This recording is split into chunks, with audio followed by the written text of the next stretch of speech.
Welcome to the Get Emergent podcast. The Get Emergent podcast guides leaders to creatively strengthen relationships and improve performance of their leadership and those that they lead.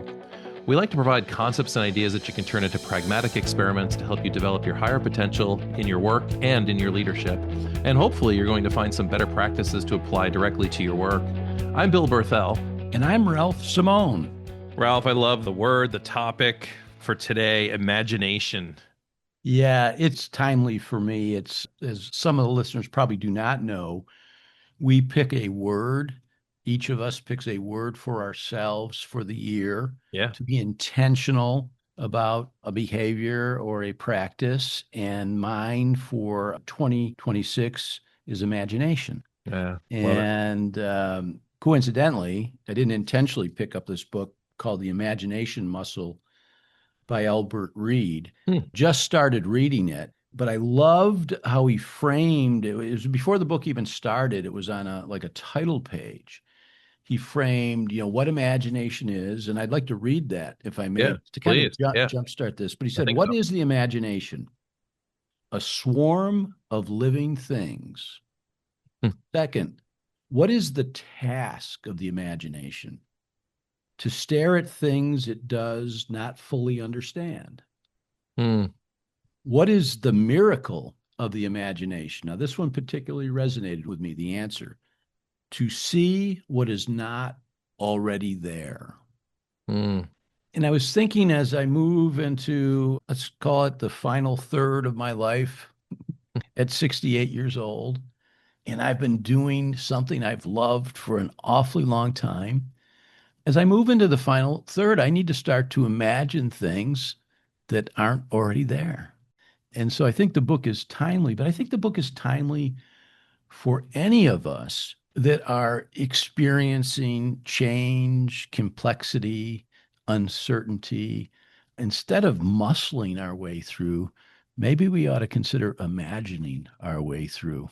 So maybe it was the energy in which you just read that, Ralph, but for me, it went from imagination, from being, a thing, to being more alive, not objectifying it, but almost personifying it. So when I hear the imagination, it's not just a simple, cognitive function or a chemical experience our brain is having. It's this spiritual, emotional, living thing, living image that's happening in the mind's eye. That we all have and have access to. And I think oftentimes, like, imagination, similar to creativity, you have it or you don't. I think that's ridiculous. Right. You are either aware of it or tapped into it or activating it or embodying it. Right. Or you're not. But it's there, right? It's there. And I think, the reason we pick a word is so we are more intentional about activating what's already there. Yes.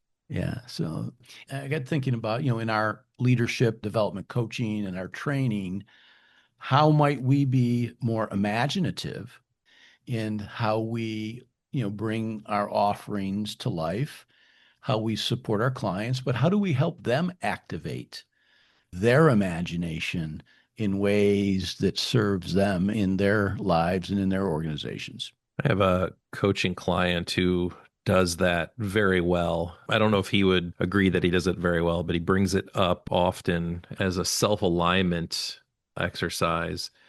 And he'll ask himself what the 6-year-old version of himself would see in that moment or do in that moment.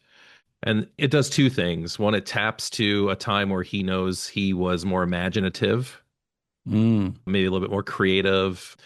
But it also destigmatizes the idea that imagination is just for children or is, not serious, because he taps into that as a real tool in his technical work and in his leadership. So he'll ask himself, it's almost a self-coaching. I'm really stuck here. I wonder what my 6-year-old self would see or do. I love that practice. I think that's a great practice. I appreciate you sharing that with our listeners, because I think we get way too serious about our stuff, about ourselves, about our actions, about how people will receive us. And so not to interrupt you, but what he often says his 6-year-old self would say is, dude, you got to relax. Like he Yeah, can, good, good, what good.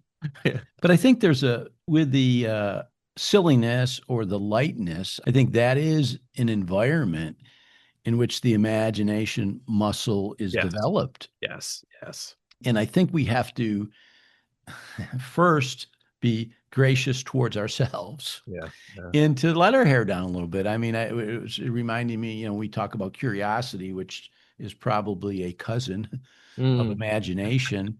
We talk about channeling our inner 4-year old. mm, And I do think what was interesting, I'll digress a bit, the Christmas holiday was fascinating and more energetic this year because I have a lot of nieces and nephews now that have kids, and mm. they're kids that are anywhere from, newborn to 3 years old. Hmm. And the imagination, we were there on Christmas Eve, and my sister is taking her 3-year-old grandson out to leave the reindeer food Awesome. into, and just the energy and the curiosity and the expectation Mhm. just put a magic back into a holiday that always has existed. Mhm. But, often we forget that 3-year-old or 4-year-old or 6-year-old time Absolutely. period. And I want to finish strong, whatever that means. Mhm. And I think part of finishing strong is remembering how you started Oh, interesting. Really and interesting. and getting back to some of those things. I just was writing about things I used to do when I was a kid. Hmm. Yes. And just writing about those things Yeah. was energizing. Sure. And then I said, well, why aren't I doing them? Or there are some reasons why I'm not doing some of them, but why couldn't I do a version of those now? And then Right. what impact would that have on my creativity, Absolutely. my ingenuity? So this is why it's my word for the year. And I think it's a muscle that is underdeveloped for many people. So I love that, I think, analogy that it's a muscle. Maybe it's either underdeveloped or maybe we've allowed it to atrophy, right? We were Mhm. utilizing it and developing it as younger people. And hopefully many of our listeners are disagreeing with us right now. They're saying, I actually am very imaginative. And Good. because I think we do have Yeah, many clients and leaders that are incredibly imaginative in their organizations and their leadership. But for those of us that might feel like it's atrophied or could be recharged, how do we get back into the exercise? I love the process of writing down, remembering and writing down some of the things we used to do. yeah, I think What else that's a would you good one. suggest to like exercise that muscle? I think the self question that your Yeah. client asks, what would your 6-year-old self do? Yeah. I think is good. I think going back to, some of the hobbies, some of the things you used to do in your younger time, and maybe reinitiating those things. I think first is writing about it, but I think secondly then is embodying it, actually participating in it at some level would be really good. What else would you suggest in that area?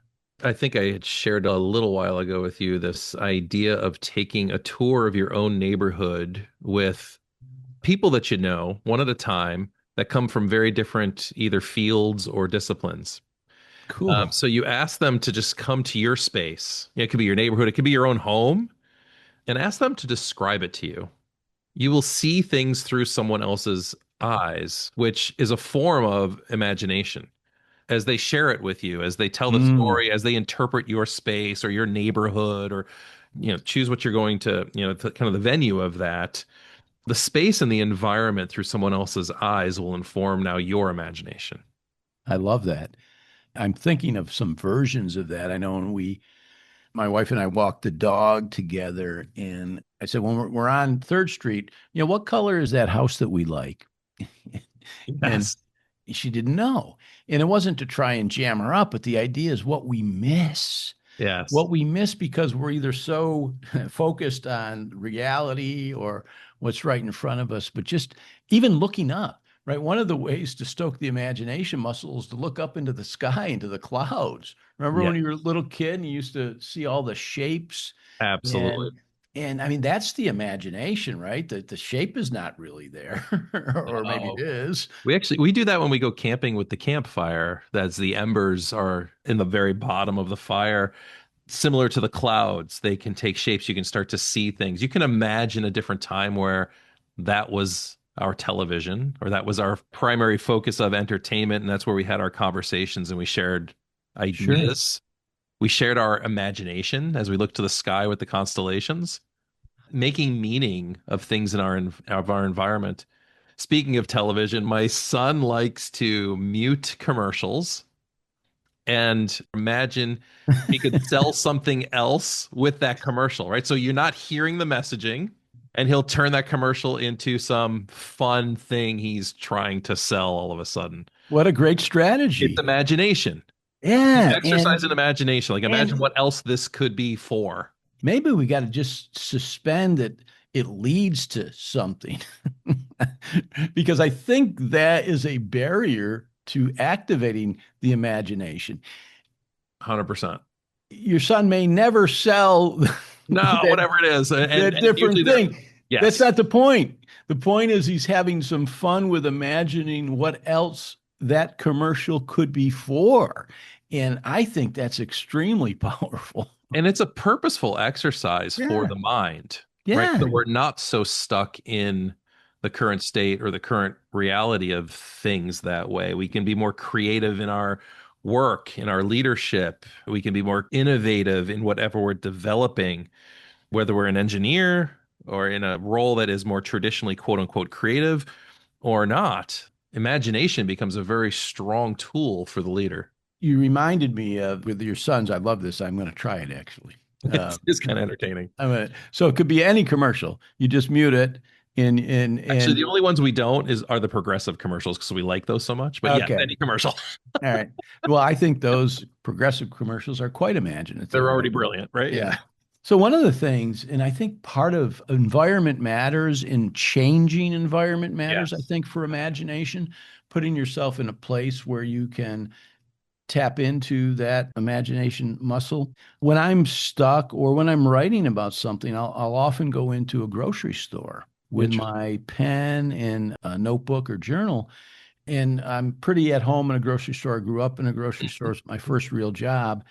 And I like it. I'm energized. I know a lot of people don't like shopping, Right. Some might but not. there's something about merchandising and laying things out, but it's unrelated stimuli to what we do as a living, but it triggers the imagination. Descriptions on canned goods can lead to something, or how Sure. things are packaged Sure.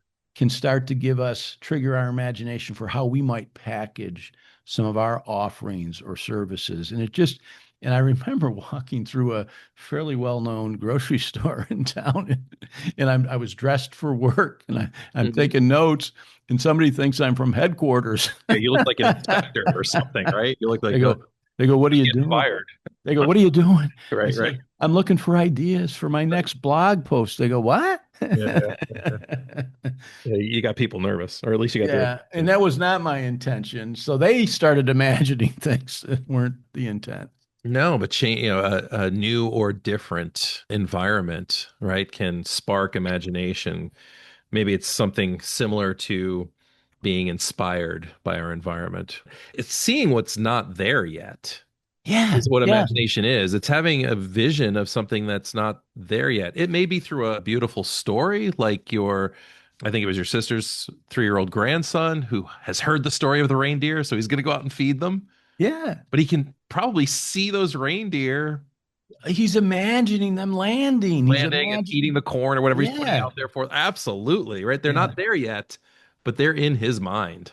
And I think what we've been talking about are a lot of ways to activate that imagination. Yeah. And I think, having it as a word, I think will activate it. But looking for those opportunities. Another activity I used to do, and I think I'm going to resurrect it, was called the change of state. In when I was physically at my desk with perhaps not a great opportunity to leave it because of deadlines or workload, Sure. I would take like these 8.5 by 11 atlases. You'd have the United States on one side and you'd have the map of the world on the other side. Right. And I would use my imagination in this exercise. I would close my eyes and I could have, didn't matter what side was up, and I would point. And wherever I landed, I would imagine what it would be like to be there. That's awesome. And usually I used it when I was either bored or stuck. And sometimes perhaps I stayed there too long, but it was an interesting way to activate the imagination muscle, Absolutely. to stay creative with whatever task at hand I was working on, and to just re-energize myself. And maybe I strayed from that because in school I used to be caught daydreaming, which I Mm. think is another Yeah, yeah, pretty good use of the imagination. that I is mean, it. I'm being bored with something I'm not interested in, or I could imagine being somewhere else. Yeah. Well, I think you would agree that the coaching we do with leaders is asking them to imagine a different state of something, being something else, Yes. doing something else, achieving something else. I mean, being coached is an exercise in using your imagination. And it's interesting, and this is why I think this is so important to proactively cultivate it. It's interesting when you ask somebody, well, what else could it look like early on in the coaching? They say, well, it couldn't look like anything else. Well, what if it could? What would it look like? So we're really trying to dust the cobwebs off of that dormant muscle. Yes. Yes. So perhaps when we can't quite see it differently, it's an opportunity to, well, maybe an indicator of that imagination muscle being a little atrophied, but it's an opportunity to lean into maybe one of these exercises, even though it might seem as distracting as imagining you're in a different state, something will emerge, something will spark, something will connect, and you'll have perhaps a different direction or a different idea to move your work forward. It can be very pragmatic, as fun and as disconnected as it sounds, can actually really come back to a grounded result. I think so. I think so. And I mean, I'm coming back to the question I think I'm going to work in, what would your 6-year-old self tell you to do? Yeah. Or what would your 6-year-old self be willing to do Hmm. or imagine? And even if you allow yourself to go there just momentarily, that creates the opening. Yeah, yeah.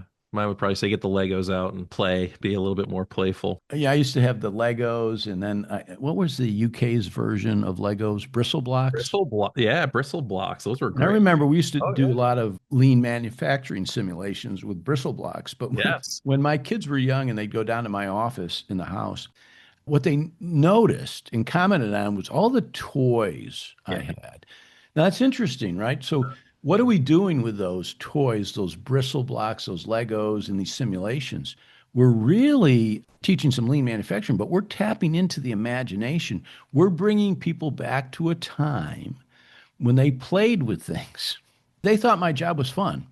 It is, and it was fun because we had a lot of opportunity to work with people in a more imaginative state. You just made a connection for me. I didn't realize it's why I love toy stores and bookstores in the same way. Right? The toy store automatically calls for my play, maybe in a more physical way. The bookstore calls for my mind to play. And, Mm, and and both mm, are about imagination. They're very similar for me. interesting. But it's like how much, so, you use the grocery store. I might use the library. I might use a toy store. I might use maybe your thing is you love knitting. Go to the yarn shop, wherever you're sparked. One of the reasons that I don't do a lot of online shopping is Mm, for the very reason you just pointed out. The bookstore does a similar thing for me. In fact, toy stores are not as easily found. they're not. You We're, can we're very find lucky we have one in our town, but yes, they're not. you can find a department, right, Yeah, that yeah, has yeah, toys in it. So, but you can still do it. But I think, yeah. and I like the looking, I like the imaginative, I like the kinesthetic part of that Yes. as well. To pick up the book, to pick up the toy, to play around with it. I just was, I almost bought for myself for Christmas one of those old electric football games, that The buzzing, the vibrated. giant buzzboard Yeah, ones. yeah, yeah, Yeah, yeah, yeah, yeah. yeah. Oh And yeah. then I was thinking about it was always hard to throw the ball, and but the game that we used to play in the neighborhood, I would if I could get an adult league in this, the hockey, the tabletop hockey Yes. with the puck and the guys. They used to be just 2-dimensional. Now they're 3-dimensional. Yes. And we got so good at it, we actually had to drill new holes to make the nets wider so you could you know, but and you would imagine what team you were from the Yes. NHL and what Yes. player you were. And it was so much fun. I mean, I still love to play foosball for that reason. I Yeah. still like to play pool. Yes. These are things that I did when I was younger and really just to do them. And I got pretty good at some, but it was about playing. It was about imagining. It was about being, was the guy, Minnesota Fats was a famous pool player, but Yeah. that was the imagination activated. So another way to exercise that imagination muscle is through play. Absolutely. Yeah, choose something you might enjoy or revisit that involves some element of play. Yeah, Yeah. spark the imagination. Nice. I think hopefully we've stoked the imagination or the curiosity around the imagination muscle, but find some things that speak to your your inner 6-year-old, your Mhm. younger self, and be more playful. And even if it's not an activity that you used to do, bring more of that playful and imaginative energy to what you currently do. I think that could be fun as well. I love it. And folks, we'd love to hear from you. Thanks for listening. Whatever you're doing to stoke more of that imagination in your work and your leadership, let us know. You can reach right out to Ralph at GetEmergent.com or to me, Bill at GetEmergent.com. You can listen to a new podcast 2 times every month here at Get Emergent or wherever you listen to your podcasts. We hope you enjoyed this episode. Thank you.